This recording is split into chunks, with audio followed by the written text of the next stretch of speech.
Welcome to today's news. You are watching Millennium News Hour and I am Tanzeba Noreen. Here are the latest trending news stories from across the globe. Let's dive into today's top headlines.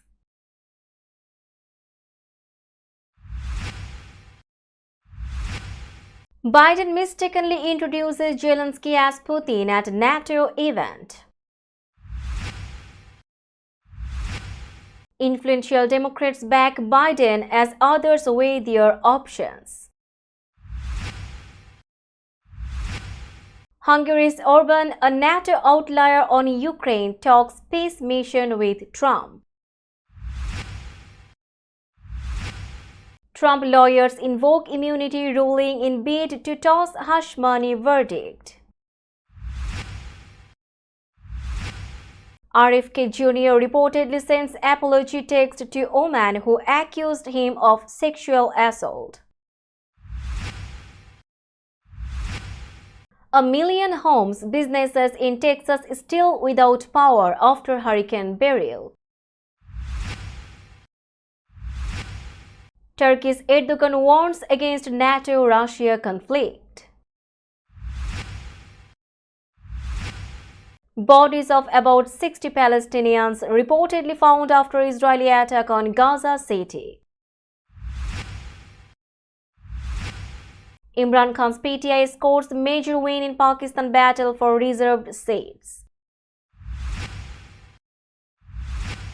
Son of Asia's richest man marries after months of lavish events.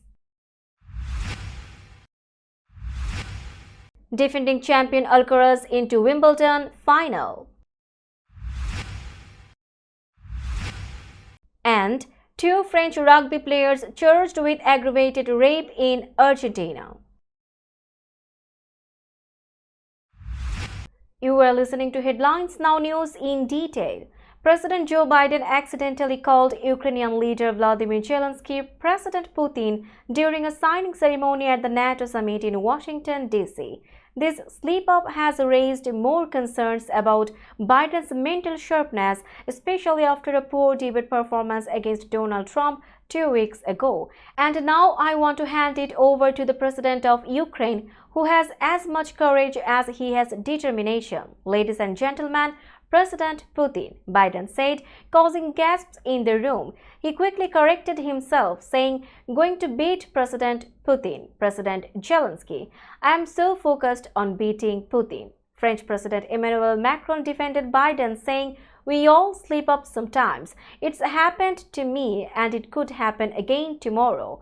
Biden's campaign is under pressure with some Democrats urging him to drop his re-election bid. He faces a tough news conference where he will address concerns about his ability to beat Trump in the upcoming election and serve another term.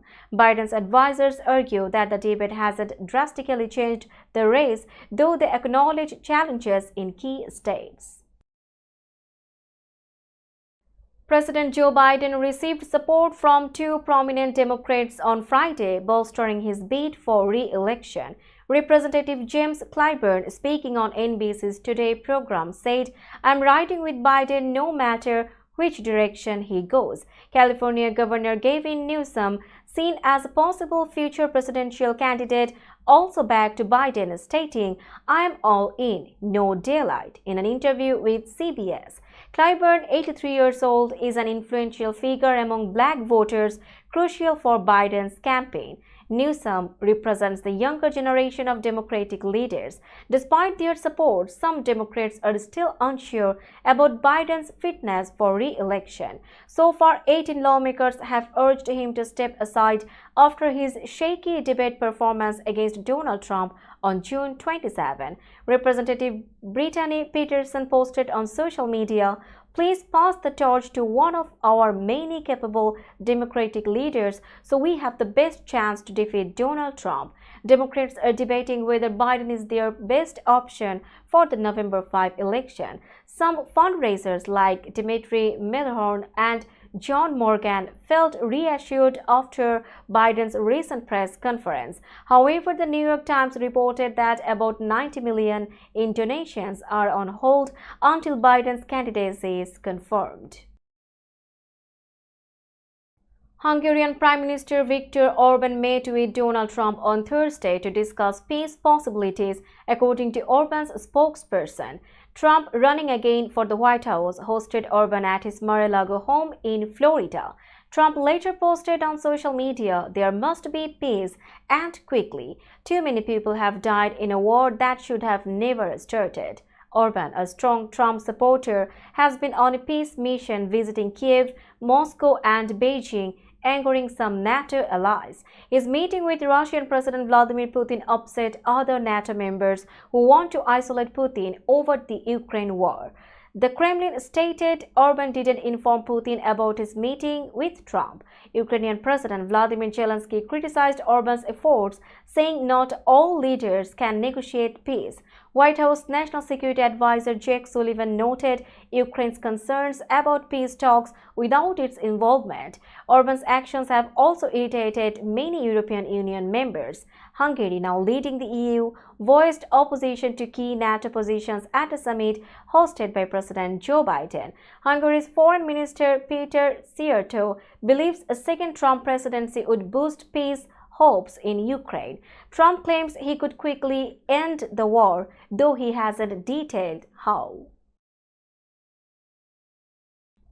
Donald Trump's lawyers argued on Thursday that Manhattan prosecutors wrongly used evidence of his official acts in securing his conviction over hush money paid to a porn star. In a court filing, Trump's defense said the May 30 guilty verdict should be dismissed based on the U.S. Supreme Court's ruling on presidential immunity. They claimed evidence like Trump's talks with former aide Hope Hicks and his Twitter posts while in office should not have been shown to the jury.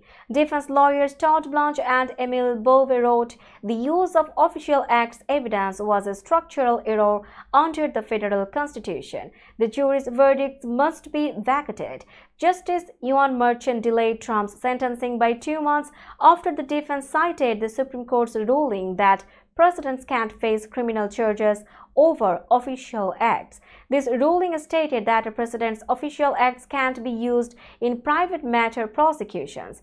Trump's lawyers argue this invalidates the jury's verdict. Manhattan District Attorney Alvin Bragg's office has until July 24 to respond. They have previously called Trump's arguments meritless. Legal experts say Trump is unlikely to overturn the conviction since most of the case involves actions before his presidency. We will be back after a short break. Till then, stay with us. This world continuously revolving around various events.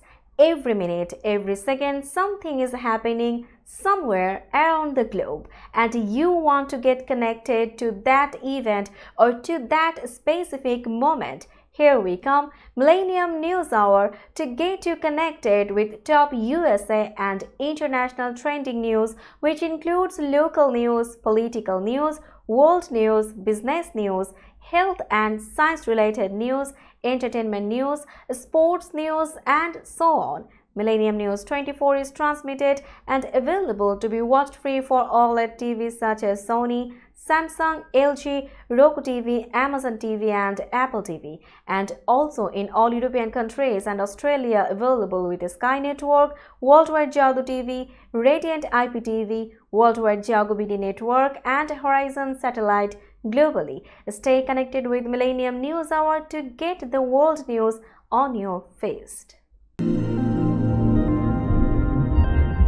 Welcome back to Millennium News Hour. Robert F. Kennedy Jr., an independent presidential candidate, apologized in a text message to a woman who accused him of sexual assault, according to a Washington Post report on Friday.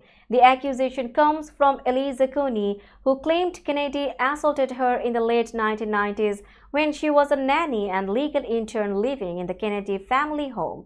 In the text sent just after midnight on the 4th of July, Kennedy wrote, "I have no memory of this incident, but I apologize sincerely for anything I ever did that made you feel uncomfortable, or anything I did or said that offended you or hurt your feelings. I never intended you any harm. If I hurt you, it was inadvertent. I feel badly for doing so. so. Cooney found the apology arrogant and a form of damage control, saying it lacked genuine remorse. She told the Post, "I'm not sure how somebody has a true apology for something that they don't admit it recalling." Earlier, Kennedy dismissed the allegations, said he was not a church boy, but avoided addressing the specific claim. Kennedy is known for his anti-vaccine conspiracy theories and work as an environmental attorney. He is the son of the late Senator Robert F. Kennedy and has often made controversial statements. About 1 million homes and businesses in Texas were still without power on Friday, 5 days after Hurricane Beryl hit with strong winds and rain, causing significant damage to trees and power lines. CenterPoint Energy, Texas's largest power provider, reported around 870,000 customers still affected, though they restored power to about 1.4 million customers since Beryl made landfall. Entergy said it restored power for about 162,800 of its 252,460 affected customers by Thursday night. Residents' frustrations grew as temperatures in Houston soared, with the heat index exceeding 100 degrees Fahrenheit. Many businesses remained closed and residents had to throw away spoiled groceries. Soon Kak Cook, a coffee shop owner in Houston, expressed concerns on Instagram about future hurricanes, questioning the readiness of power companies. Meteorologists at Colorado State University raised their forecast for the 2024 hurricane season, predicting 6 major storms instead of 5. Beryl was the earliest Category 5 storm on record but weakened to a Category 1 with 80 mph winds when it hit Texas. Cook's coffee shop set up a pop-up outside due to 5 days without power. CenterPoint expects to restore power to 80% of affected customers by Sunday. Meanwhile, residents sought hotels or vacation rentals, many of which were expensive and scarce, or considered leaving town to escape the heat and power outage. According to a study, the median home in Houston remains habitable for just 4 days during a heat event without power. Now it's time for global updates.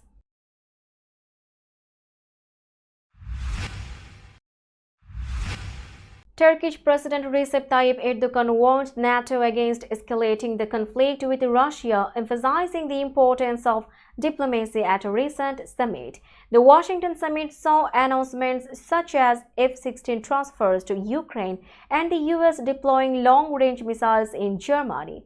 Russia warned that these actions pose a very serious threat. Erdogan, speaking at the summit's 75th anniversary, stressed that NATO should not become a party to the Ukraine war.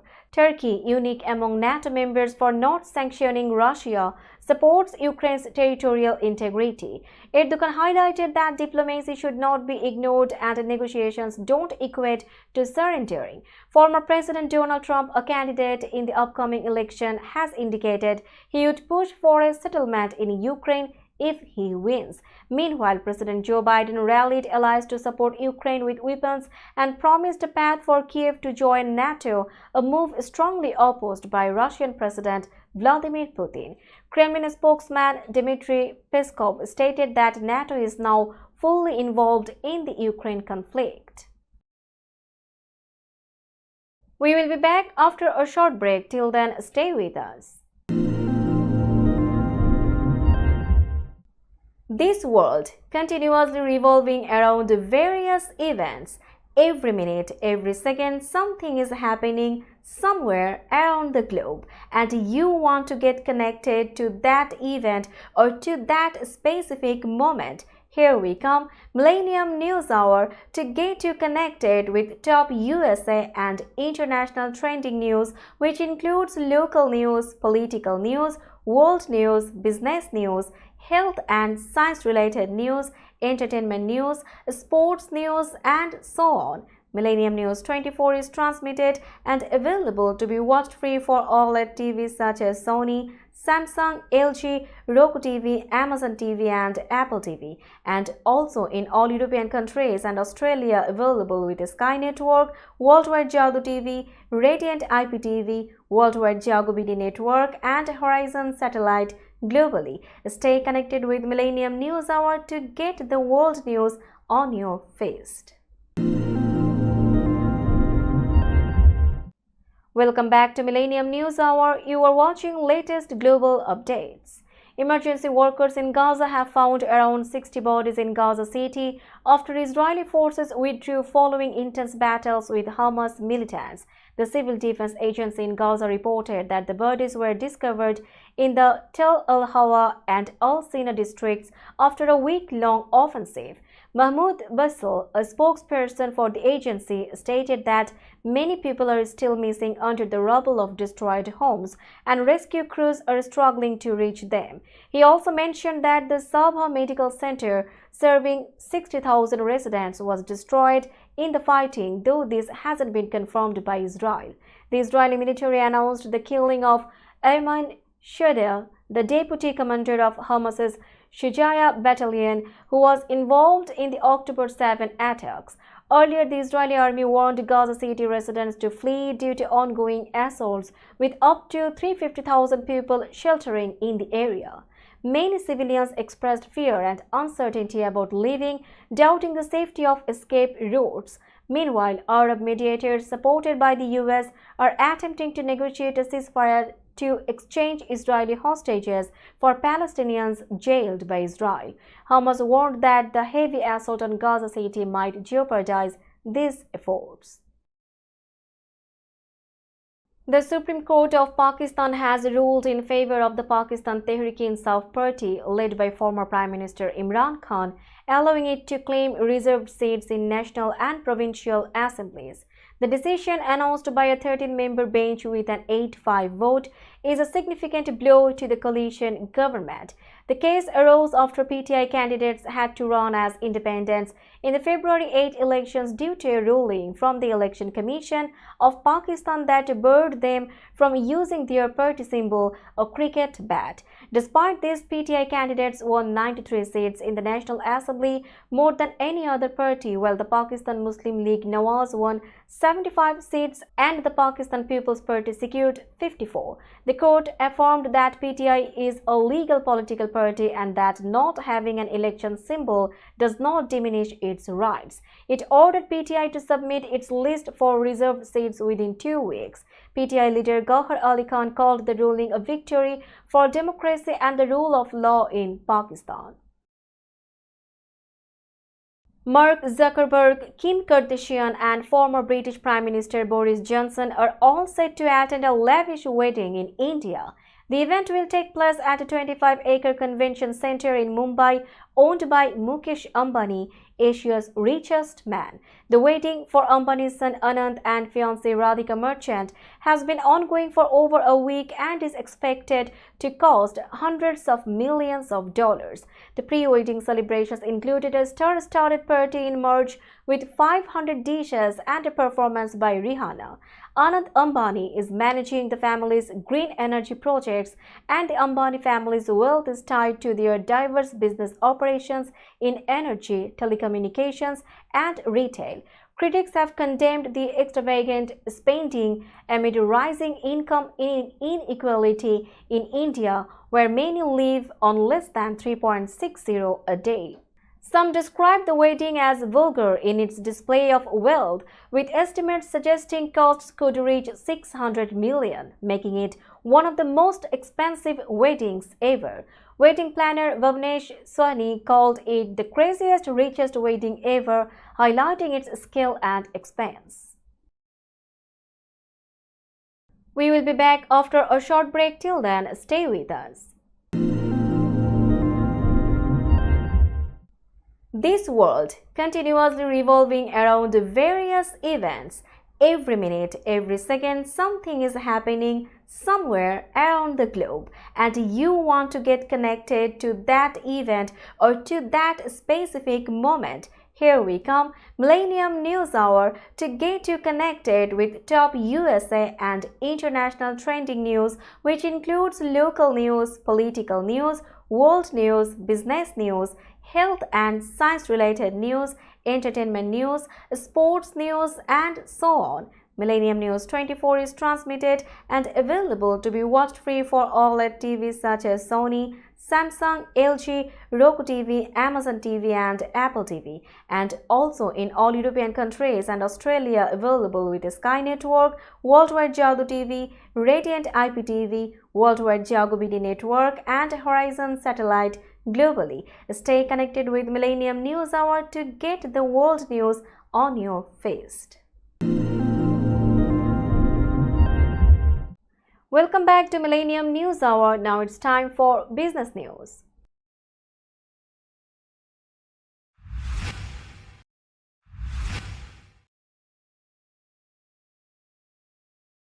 Today's New York stock close price is 18,505.92. The NYSE Composite is increased by 126.18 points or 0.69%.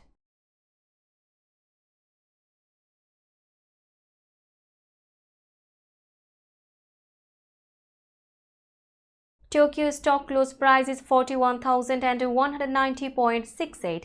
The Nikkei 225 index is decreased by 1,033.34 points or 2.45%.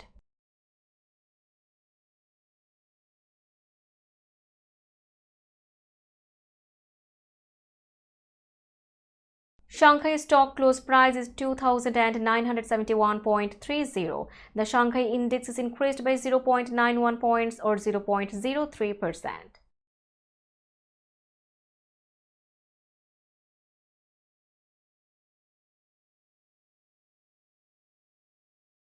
Hong Kong stock close price is 18,293.38. The Hang Seng index is increased by 461.05 points or 2.59%.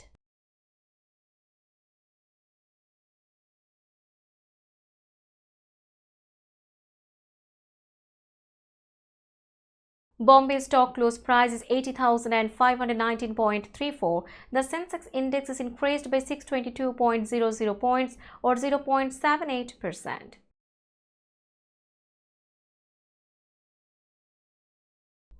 Let's have a look on today's sports stories.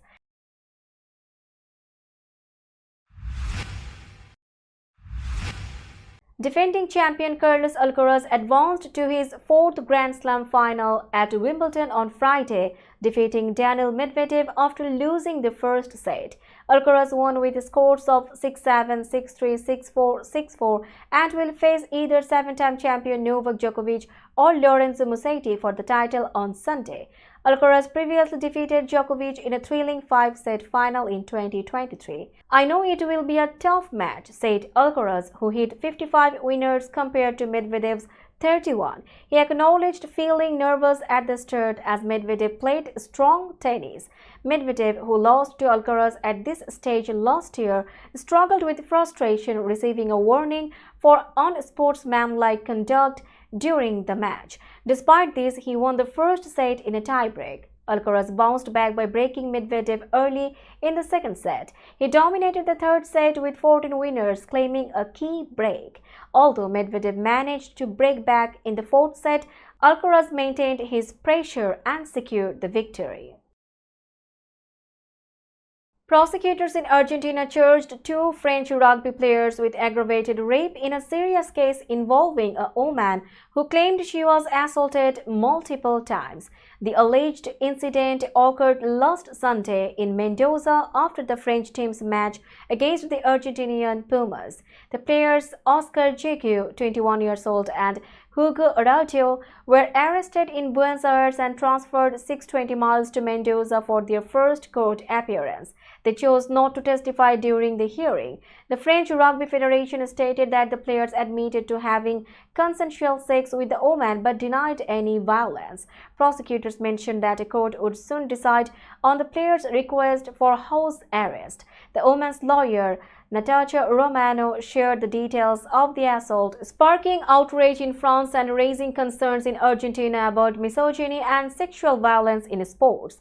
After escaping the hotel room, the woman filed a police report and underwent medical examinations. In Argentina, charges of aggravated sexual assault can lead to a maximum of 20 years in prison with a minimum sentence of 8 years. Let's have a look on today's weather forecast.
Before finishing today's news, let's hear out the headlines again.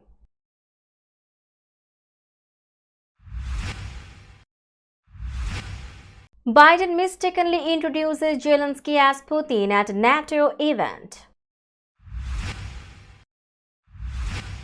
Influential Democrats back Biden as others weigh their options. Hungary's Orban, a NATO outlier on Ukraine, talks peace mission with Trump. Trump lawyers invoke immunity ruling in bid to toss hush money verdict. RFK Jr. reportedly sends apology text to Oman who accused him of sexual assault. A million homes, businesses in Texas still without power after Hurricane Beryl. Turkey's Erdogan warns against NATO-Russia conflict. Bodies of about 60 Palestinians reportedly found after Israeli attack on Gaza City. Imran Khan's PTI scores major win in Pakistan battle for reserved seats. Son of Asia's richest man marries after months of lavish events. Defending champion Alcaraz into Wimbledon final. And two French rugby players charged with aggravated rape in Argentina. That's all for today. Keep watching Millennium News Hour for latest news update. To stay updated, like our Facebook page, subscribe our YouTube channel and visit our websites. Our website addresses are www.millenniumnews24.com and www.millenniumtv24.com. Millennium News 24 is transmitted and available to be watched free for all at TVs such as Sony, Samsung, LG, Roku TV, Amazon TV and Apple TV, and also in all European countries and Australia available with Sky Network, Worldwide Jadoo TV, Radiant IPTV, Worldwide Jago BD Network and Horizon Satellite globally. Stay connected with us for all the latest news worldwide. Thank you.